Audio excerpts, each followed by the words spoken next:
Sa patuloy na pagpapakita ng kanilang dedikasyon sa bayan at demokrasya, personal na nakisa si Police Brigadier General Lupi Bangelista, Regional Director ng Police Regional Office 1, sa sabayang pagsasagawa ng Local Absentee Voting o LAB na ginanap sa Puro 1 Auditorium, Campus Calporendo, Parian City of San Fernando, La Union. Ito lamang Lunes, 28 ng Abril, taong kasalukuyan.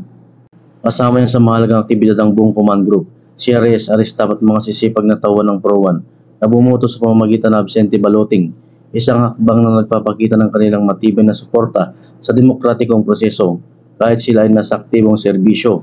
Ang local absentee voting ay nagbibigay daan sa mga uniform personnel tulad ng mga pulis na maagang makaboto upang matiyak na hindi sila mawalan ng pagkakataong makilahok sa halalan habang ginagampanan ng kanilang tungkulin sa pagbabantay ng kaayusan at kapayapaan sa panahon ng eleksyon.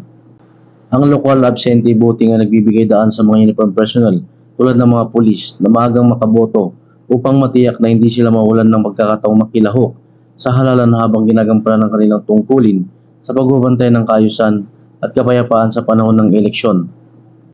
Mula dito sa PKG Ilocos Region, ako po ang inyong Police News Network Correspondent, Patrolman Dennis Carenal, alagad ng batas, tagataguyod ng Balitang Pulis.